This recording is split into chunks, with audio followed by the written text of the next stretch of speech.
Hello and welcome to Fantasy View. This is a YouTube podcast about reviews for fantasy novels because I've read a whole hell of a lot and I want to give you my recommendations on what to read, what to skip, and what to burn. But only after you buy it, of course. I'm Jason Hubbard. And before I go on with my first book review, there are two things I want to get off my chest here. First of all, I'm going to attempt to do this series of podcasts as a way of promoting my own ebook because I myself am a fantasy author and I had my first ebook published a few months ago, and the title is quite a mouthful, I must warn you. It's The Taming of Adam, Part 1, The Path to Envale.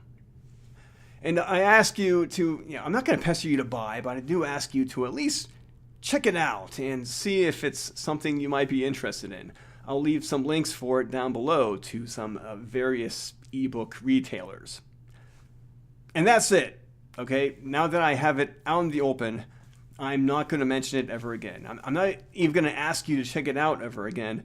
Certainly not in future installments of this podcast. Because, I have a feeling that any loyal listeners might feel that's pretty annoying if I keep on bringing up my book. What I will do is I'll always keep on leaving links down below, and I'll put a message at the end of each video, just gently reminding you of that my book is available. And that's it. And who knows? Maybe sometime in the future I may bring it up again. But if I do, it'll only be because I want to make a point. That's all there is to that. Need to take a drink. It's good. The second thing I want to get off my chest is some years ago, it doesn't feel like all that long ago, I made a bunch of videos and I put them on YouTube. And these videos were also reviews of different sorts.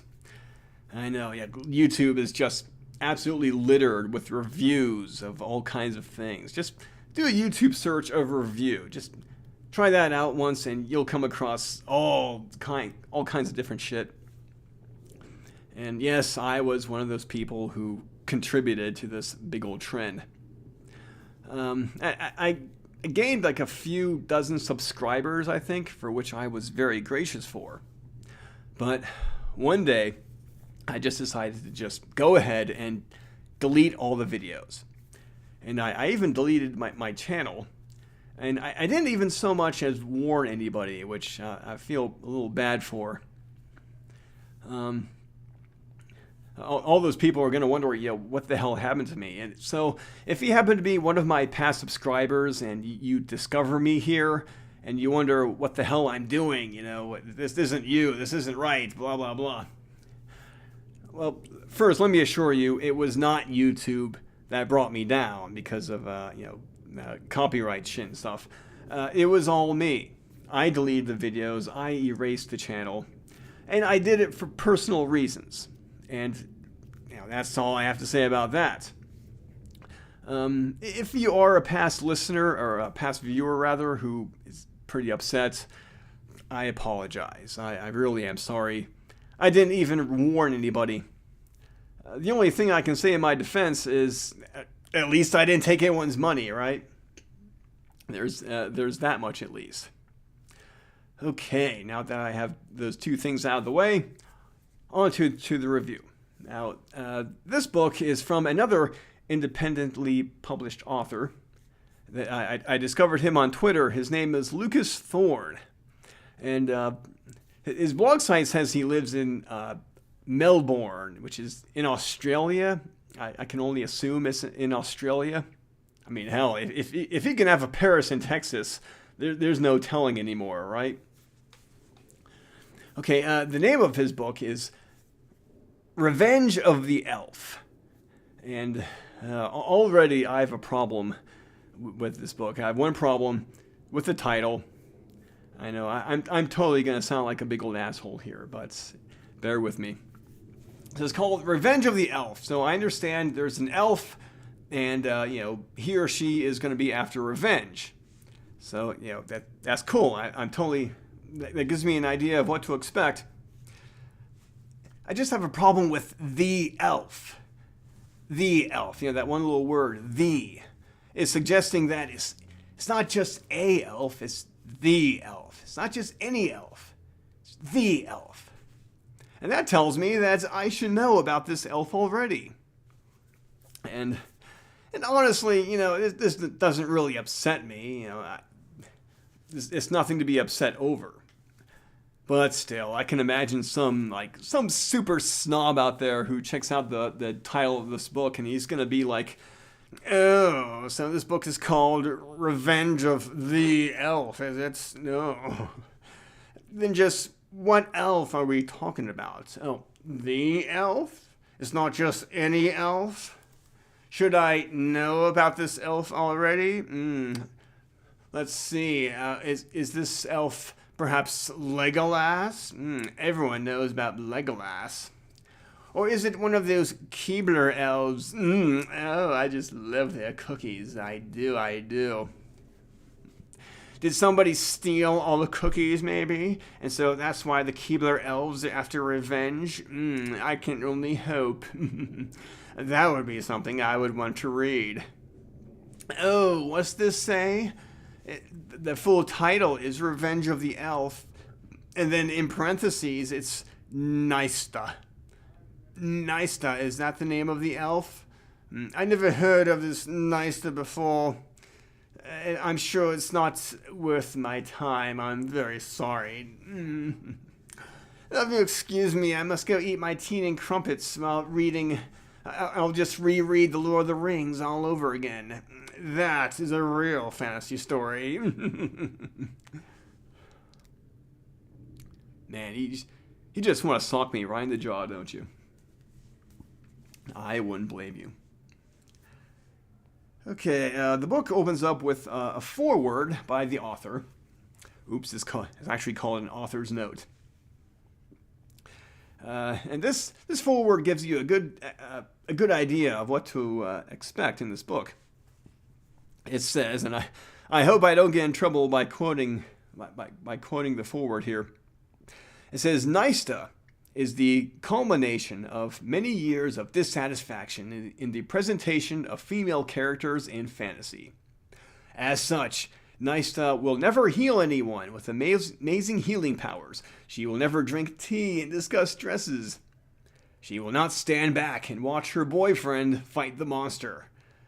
She will not be rescued by a hero, because in my book, she is the hero.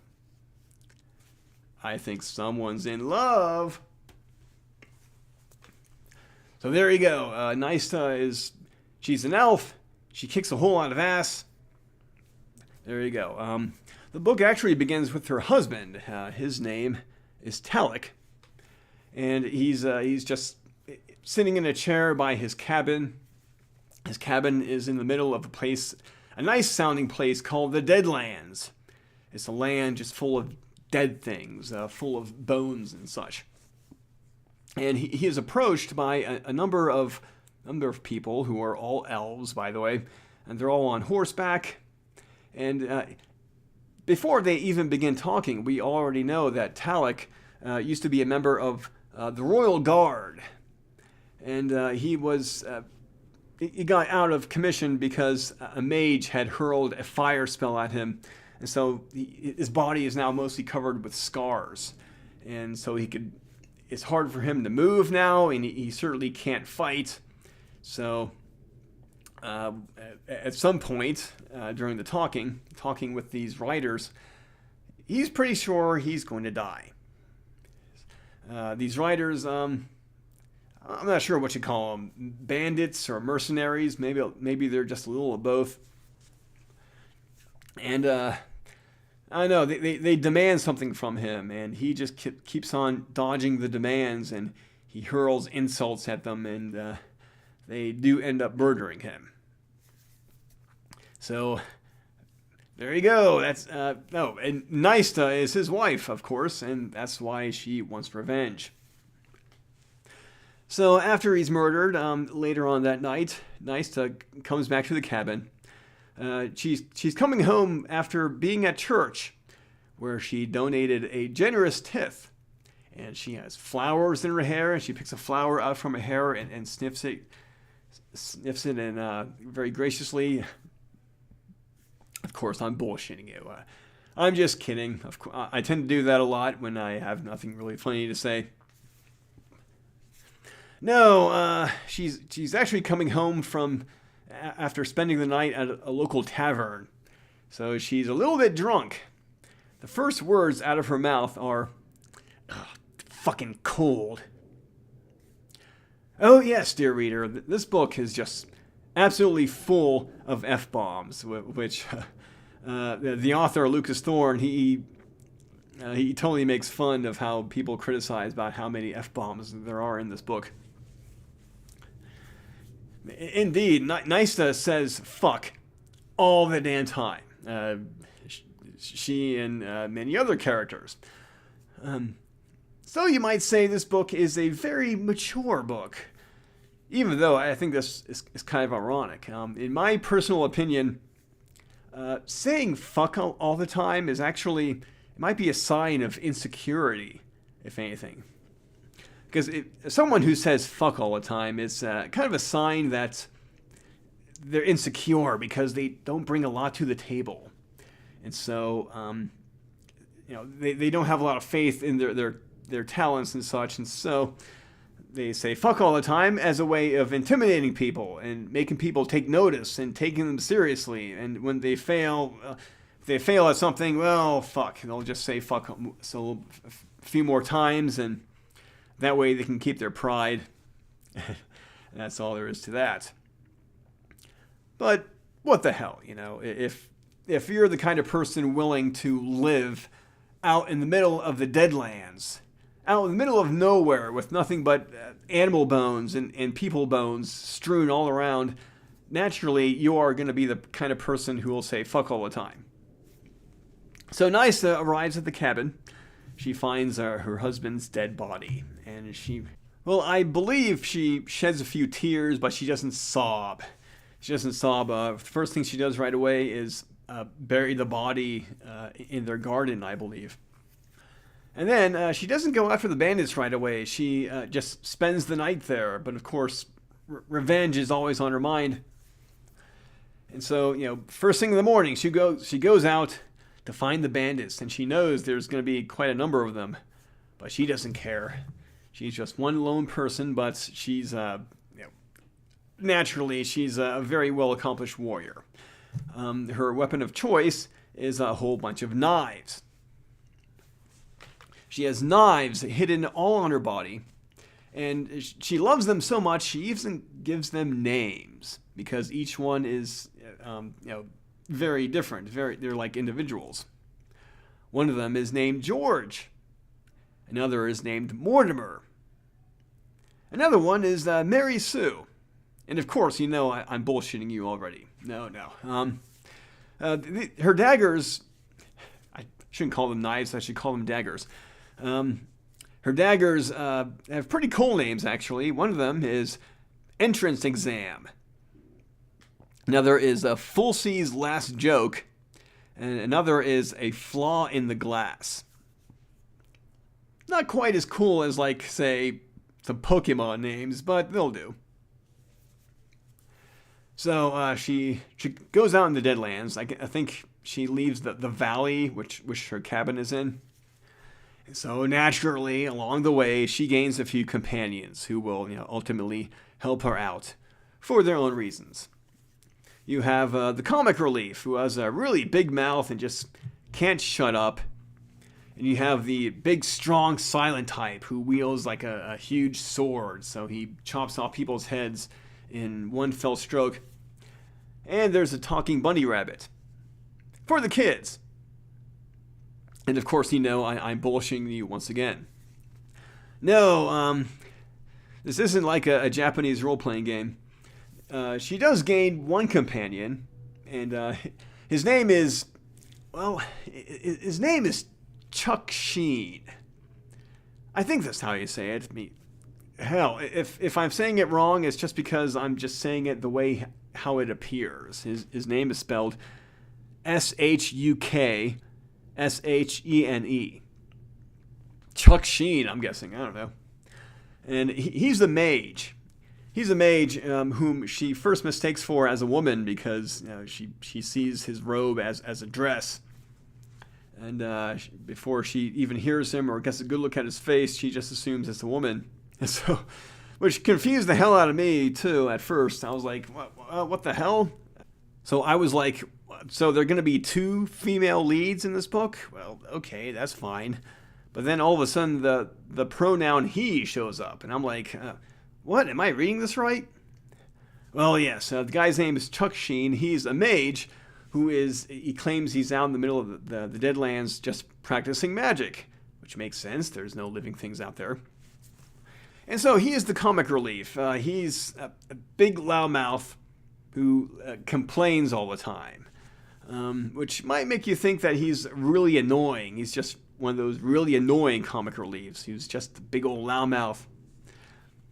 And maybe in the movie, if this was adopted into a movie, it might be annoying at first. But to me, he comes across as more amusing than anything. Because his dialogue is just so colorful, It's not just the fact that he drops F-bombs all the time, which he does, but, just the way he says things. He's such a smartass. He's the comic relief, and he's not a vital part of the story, technically. He's just there to be amusing, but he's not intricately tied to the plot. But it doesn't matter. While Nysta is all so utterly serious, not just because she wants revenge, but I'm guessing that's just the way she is all the time. But Chuck Sheen is the one who makes the book really worth reading, if I don't say so myself. I gotta give you an example, and I gotta cross my fingers and hope I don't get in trouble for this, but here you go. He says to Nysa one time, "But to be fair to me, you don't exactly come off as one of the world's most loving types. I mean, look at you. Ugly as a chicken's ass. Smelly black fucking leather and more knives than the royal kitchen. What do you need that many for? Or you just lose all your spoons and forks. I have a knife too. I use it to cut cheese." I mean, Nysta just, she came very close to killing him at their first meeting. And here, he just casually insults her. He doesn't really mean it as an insult. He's not trying to provoke her or anything. He just says this in a matter-of-fact kind of way. And he fully expects her to be fully understanding, which she does, in fact, because she doesn't come close to killing him again. But there you go. That's Chuck Sheen. He's an extreme potty mouth, and he doesn't think too much of it. And I gotta give you another example. Again, to Nysta, he says, "Anyone ever tell you you're an absolute joy to be with? That you light up the fucking room just by being in it?" He shook his head. "No, I bet they didn't. Just gloom, doom, and mass fucking depression. That's you. For me, I can't blame the snow. I mean, who doesn't get down when it's so cold you can't piss for the frost on your cock? But you, an emotional cripple. Guess that's a good attitude for a punk in an alley." There you go, Chuck Sheen, everybody. So naturally, I imagined myself in this role. I imagined Chuck Sheen with my face and my voice because it was either me or Rob Schneider. And if I ever have to choose between myself or Rob Schneider, I will choose myself each and every time. So, what happens at the end? Does Nysta track down her husband's murderers? Does Chuck Sheen manage to steal a kiss? Or does Nysta end up killing him and smearing her blood all over her body as ritualistic markings? Well, I'm not going to say, because I want to encourage you to go check out this book yourself. It's a very good book. It's very mature. It's littered with F-bombs, of course, but it also has plenty of graphic violence. And as a matter of fact, on the author's blog site, he says that he wishes fantasy books these days harkened back to the days of Conan the Barbarian. These are days in which the hero just went ahead and slew bad guys left and right. But he says that many of today's books are kind of mamby-pamby. That's my word, not his. He didn't say mamby-pamby, but I did. And in many of these books, authors are reluctant to have their heroes kill bad guys. Even minions may get a free pass. The bad guys just knock the minions out and leave them on the floor. Boy, if it was only that easy. But Lucas Thorn simply has no reservations about having his heroes kill the bad guys, because clearly that's the best way to rid the world of evil. So yes, you can think of Nysta as the female Conan the Barbarian. And she's an elf, in case you need to be reminded.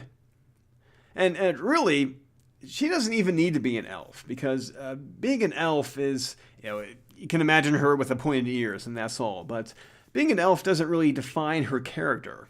This isn't a story about elves and humans, and they kind of come in conflict with each other. Because, of different cultures, different attitudes, and all that such. Elves aren't going to call humans barbarians. Oh, you're barbarians because you're humans and you're ruining nature. No, none of that shit. And she's an elf basically because of world building, really. And speaking of world building, there is plenty of world building here. There's talk between Nysta and Chuck Sheen about several gods that walk the earth, and they're waging war. They're conscripting mortals to fight in their armies. So that's interesting enough. But basically, at its heart, it's a revenge story with plenty of mature content, which makes me think that this is kind of like a Quentin Tarantino film, or maybe some other badass film like Smoking Aces or Lock, Stock, and Two Smoking Barrels, that kind of shit. And I said as much to the author, Lucas Thorn, on Twitter. And surprisingly, he said that he wasn't really inspired by the likes of Quentin Tarantino. He had several other sources of inspiration, which I totally forget. I totally forget. I tried to look for the tweets on those, but he probably erased them for whatever reason. But Quentin Tarantino wasn't really in his list of inspirations. But even so, I have to say, if you like many of Quentin Tarantino's movies, especially Kill Bill, Kill Bill Part 1, then you'll definitely like Revenge of the Elf, Nysta, Book 1. Oh, did I mention this was the first part in the series? Yes, there are 3 sequels as well, which I plan to get to in the future, and maybe I'll even review them. Although I do have several other books that I want to get to first. So in conclusion, generally this book is very well written. It has a kind of like a snappy writing style. A lot of short paragraphs, and it's very dialogue heavy. But however, there are 2 problems I have with this book. The first one is kind of small, but the author could not help but put a few puns in this book. And they're told not by Chuck Sheen, who is the comedy relief, you might think, but it's actually Nysta. Nysta makes just a few really stupid puns, and which is funny because she's meant to be a real badass. And hey, she is a badass, but when she makes a pun, you can't help but think, man, Nysta, you really are a dork, aren't you? My second problem is that the very ending is a little predictable. Just a little predictable. It involves a MacGuffin. I didn't mention this MacGuffin until now, but it shows up at the very beginning. It's talked about at the very beginning, and then Nysta holds on to it, and so it's pretty obvious that this MacGuffin is going to play some kind of vital role in the ending, and so it does. And when there comes a point when things are very tense. There's a lot of violence going on. Things seem stacked against our hero's favor. So, obviously, this MacGuffin is going to come into play. So I believe the author probably should have tried to make the ending a little more unpredictable. But even so, I consider that to be a minor gripe.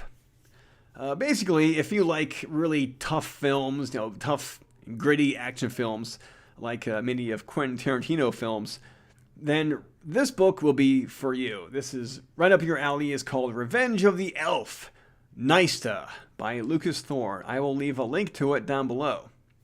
And so that concludes this episode. Thank you for listening, and please keep reading.